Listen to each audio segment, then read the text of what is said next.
you need you need to rely on people's benevolence, right? So a charity would have to rely on people's benevolence um to to operate absent state privilege, absent the state incentivizing charity action. And I don't think that relying on benevolence is actually a good stable thing to rely on, you know. Then I was thinking about your traditional for-profit firms, right? Now of course they don't have to rely on benevolence because they can bring money in by providing the services that they do. But the issue is that, you know, I mean, even the most adamant capitalist or whatever, like I'm sure that you've had some bad experience with a business or whatever. You know, you've had some like complaint with some business or something or that, right? Even the most adamant capitalist will complain about some being jerked around by some for-profit corporation and stuff. And then when you look at like mutual organizations, you know, but mutual organizations kind of have the best of both worlds, because mutual organizations, they can bring in money from their members, right, by providing the services that they provide, but they don't necessarily work for a profit. They work to benefit their members. And this you see this in the reviews, right? So like when you look at PEMCO is another mutual organization, and I've looked at it's a mutual insurance organization. And when I look at reviews for PEMCO, it's mind-boggling. They're mind-bogglingly good. People were saying shit like, you know, just filed a claim with PEMCO, great, super easy, can't wait to do it again, like shit like that. I mean, people were like literally excited about like filing claims with this insurance company. It's like mind-bogglingly good reviews that these organizations get from their consumers. And so I think that these sort of organizations, you know, allowing people to um to form organizations more like that. I think that mutual organizations, absence, well, they have the least to lose, because like I said, like for-profit organizations, they can rely on, you don't need to rely on benevolence, they can rely on bringing that money in, but they also All right. they work more better for their consumers. Yeah, sorry, that was rambly. Okay. All right. So real quick, how do they fund starting one of these, and then do they become shareholders of it? So yeah, so oftentimes they're funded through membership dues and stuff, and there are different No, ways that. like the initial startup cost. Like, how do they get into action? So a lot of times, you know, historically, like BECU was started by Boeing employees, so they kind of came together, you know, collectively, and you know, so their capital, so they could have a, you know, a credit union work, you know, buy them for them, kind of. And so it usually starts, but I guess this would get into probably my kind of idea of mutual credit. And like what I was saying earlier is that, like, you know, like I think that a lot of times what is said voluntary, I think that a lot of people have a sort of oversimplified view of what is voluntary, right? So like when we you say, you know, when you go into a job interview, right, your potential employer can look at you as either a potential collaborator or potential bum. But like, and this is why I think that equal access to capital is, I think, important. And um because like if you had that access to capital, then that potential employer would have to look at you as either a potential collaborator or potential competitor, which would put you more or less on equal footing, allowing that you to actually have much more negotiating power. Like I think true negotiation could actually occur in that sense. And now how I think that, you know, mutual credit is definitely is a good way of doing that, right? And so we can get into that. Is there anything you want to say before we get into that, or Yeah, all right? there is. Uh, I was trying to write down some of the things you were saying. Can give me just like a few points again about some of the things you were just saying. Okay, so yeah, I think that equal access to capital is crucial, because I don't think that actual negotiation, true negotiation, can occur if you're not more or less on equal footing with who you're negotiating with. Because as I said earlier, if someone's in a position of power over you, they will be able to get away with doing what we all inevitably do, and that's subordinating another's interest to our own, which is sort of my definition of what is involuntary, right? You know, I would say voluntarism is an equal consideration of interests. Like consent if you look at the root word of consent comes from consensus, so kind of to reach a consensus. And so yeah. Okay. All right. Equal access to capital. So what does that mean? Like everybody has the exact same amount of capital? Well, I guess more or less like the same opportunity to get it. This is where we should probably get into mutual credit. So, like, on the way that money. Okay, so equal opportunity to get it, but not equal capital. Okay. So you mean like through loans? Yes. So you think without a state that inflationary money can exist? Well, I think that if money is created at time of service and is backed by whatever is being produced, then that will kind of inherently limit inflation, because So it being backed by something means it doesn't have inflation in it. So if it was backed by gold, it would have 0% inflation. So, I mean, you can't unlimited capital without inflation. Talk to me a little bit more about that. Yeah, well, so like because like inflation has to do with having too much money in your economy, right? You have. Well, okay, so you said no chance of default. Let's talk about that. What does no chance of default mean? Well, and how does that not inflationary? So credit clearing, right? So like if I buy something from you for say $20, right? Now I open up the line of credit, that $20 goes to you, but you don't actually get the $20 because the $20 goes to clear my account out at zero. But what happens is you get a credit score kind of up $20 because money, it's not a currency, right? It's money because it works as a medium of exchange, but it's not a circulating medium. It's just like kind of kept track of on a ledger. So is Bitcoin. Yeah, Bitcoin's just a ledger. Yes, but like Bitcoin, I think has some similar problems that gold has and stuff. As you know, Bitcoin is designed to be, and I'm a big fan of like blockchain technology and stuff. But like what I'm talking about is like the money wouldn't really exist the way that I buy something from you for $20, right? So my account goes negative $20, your account goes positive $20. That count is kept track of in like a credit score kind of way. But no one actually gets the money. It's just kept track of like a credit score. And then yeah. Hey, I'm sorry. Okay.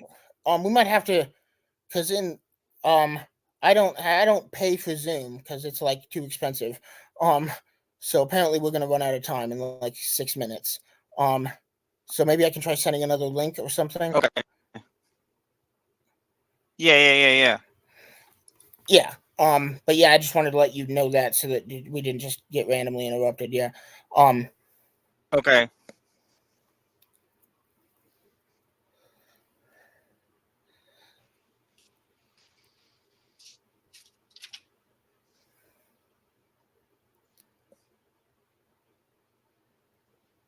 How much time do we have left on this? About 6 minutes. Oh, okay. All right. So in this mutual credit score thing you were talking about, so there's no money, but if people want money, they can borrow unlimited without default problems. It wouldn't really be unlimited because, but they get a score. They get a credit score. Yeah, well, see, and that's the thing. That's why it couldn't really be unlimited. Because, like I said, if I kept doing something but didn't ever do anything to make my count go up, if I kept buying things from you for $20, then after a while, my account, my count would be so low, my credit score would be so low that you're going to want to stop selling things to me. You're not going to trust me to actually contribute anything back in return. So like you couldn't just do it unlimitedly because okay. So let's say somebody's taking out a loan from this mutually run organization, right? Mm-hmm. How do they pay it back? Well, so through doing other things that they do. So like if I buy something from you for $20, right, my account goes below $20, yours goes above $20, right? Then maybe I do something else. I sell something else for somebody for $20, and then my account goes, goes up again or whatever. My account goes up. So we kind of all do what we do, and that kind of, it evens it out, right, in the end, right? Because if I'm doing labor, I'm contributing something, right? Then So it is money. So it is money then. It is money, but it's not currency, right? So because the distinction is that currency is usually, how can you say you well, currency is usually, as I understand it, a circulating medium, like a physical circulating medium, right? So no, it's why does it have to be physically circulating? Because 98% of cash or US dollar transactions are not physical. Yeah, no, that's true. They're just Apple Pay. Even like people scan their watch on Pay. I mean, it's really common, and it's shifting more and more in that direction where people aren't even using cards anymore. No, They're just using you're Apple right. Pay. You're absolutely right. And so I think that, but that is kind of like, that does get us less and less to a currency, at least as I understand it. A currency usually is that physical. So like a dollar bill is a currency, but like a credit card isn't. It is money though. A credit card is money, but it's not currency.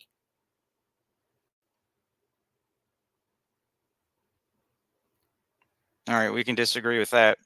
Okay. We'll just use the word money then, since currency.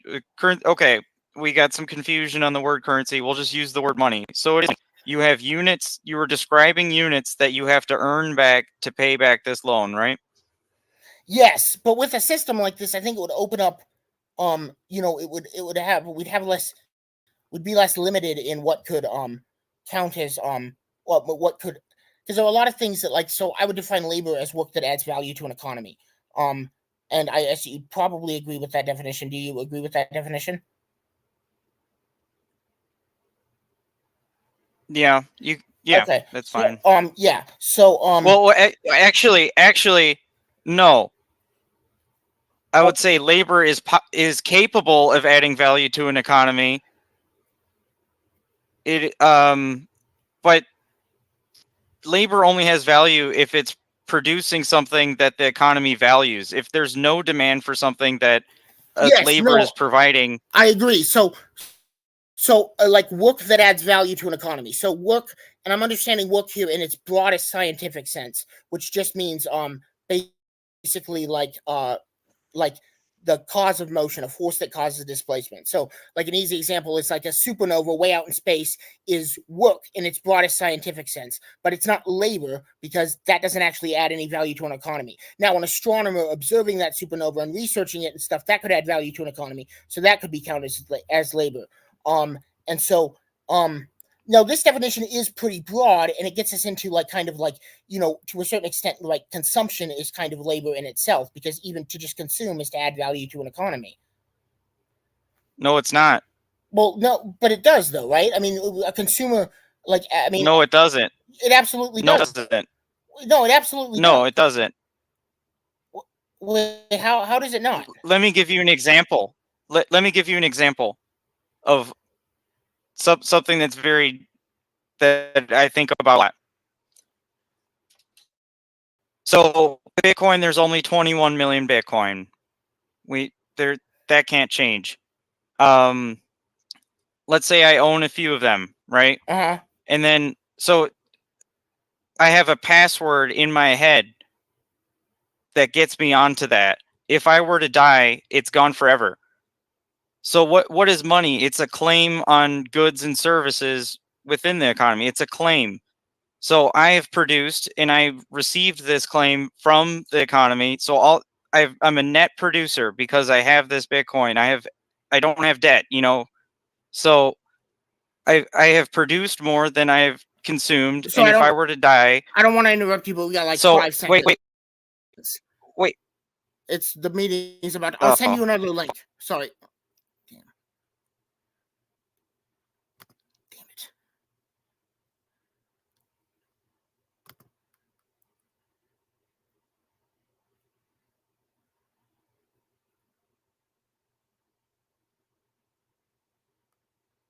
You know what? Let's try. Can I try 0?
Hello? Hello? Hello? Can you hear me?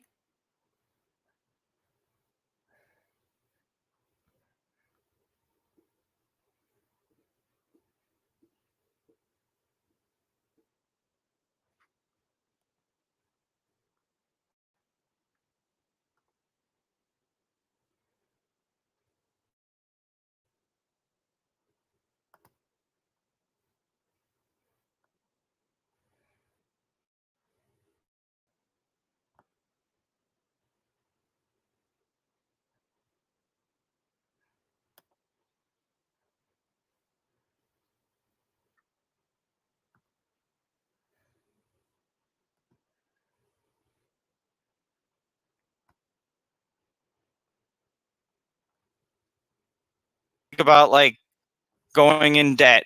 Like if you're consuming more than you're producing, eventually you run out of reserves and then you go into debt. And then you default and then you're no longer credit worthy and you have to produce.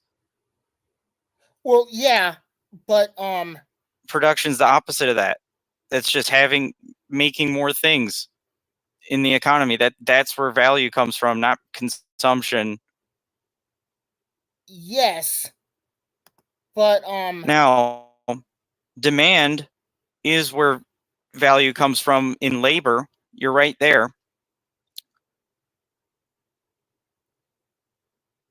I can't hear you at all. Yeah, shit. Yeah, I'll send you another.